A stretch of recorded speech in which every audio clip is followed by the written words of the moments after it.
wabarakatuh. Perkenalkan, nama saya Rizkita Cheni Sudrajat dari semester 2 KSC. Di sini saya akan mereview pembelajaran yang telah disampaikan oleh Ibu Profesor Dr. Hajah Heni Nuraini SMH dan asisten dosennya yaitu Bapak Dr. Hendi Aridayandi SMH. Kealpaan atau culpa merupakan kebalikan dari kesengajaan atau dapat disebut kurang hati-hati, yang terdiri dari kealpaan disadari dan kealpaan tidak disadari. Unsur-unsur kealpaan dibagi menjadi dua, yaitu yang pertama, pelaku dapat menduga terjadinya akibat perbuatan. Dalam hal ini ada hubungan batin dari pelaku akibat yang timbul dari perbuatan, sehingga pelaku dapat menduga tetapi pelaku kurang berhati-hati.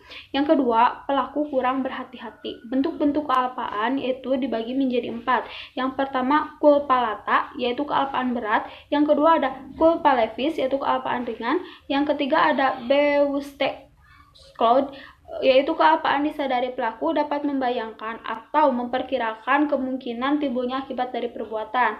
Yang keempat ada Cloud, yaitu pelaku tidak dapat membayangkan akibat yang mungkin timbul dari perbuatan yang dilakukannya. Kemungkinan bertanggung jawab yaitu keadaan batin atau jiwa seseorang yang sehat dan normal ketika melakukan tindakan pidana.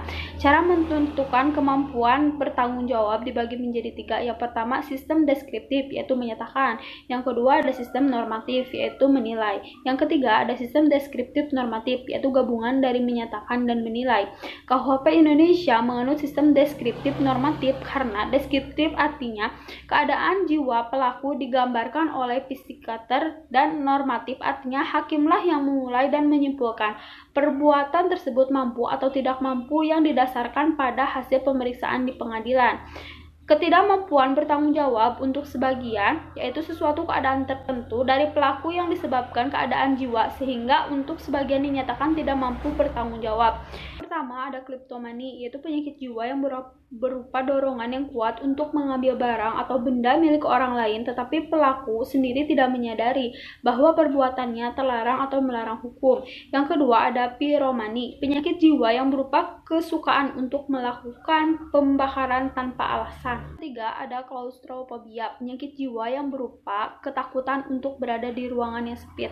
Yang keempat ada niponami, penyakit jiwa dari seorang laki-laki yang jiwa bertemu wanita itu berkeinginan untuk berbuat tidak senonoh. Orang-orang yang mempunyai penyakit jiwa dianggap tidak mampu bertanggung jawab sebagian, yaitu ketika dibuktikan bahwa perbuatan tindak pidana yang dilakukannya ada hubungannya dengan penyakitnya, tetapi untuk perbuatan lainnya jiwanya normal, sehingga untuk perbuatan pidana atau tindak pidana di luar penyakitnya dapat dimintai pertanggungjawaban pidana. Keadaan mabuk di Indonesia, mabuk bukanlah suatu kebiasaan masyarakat.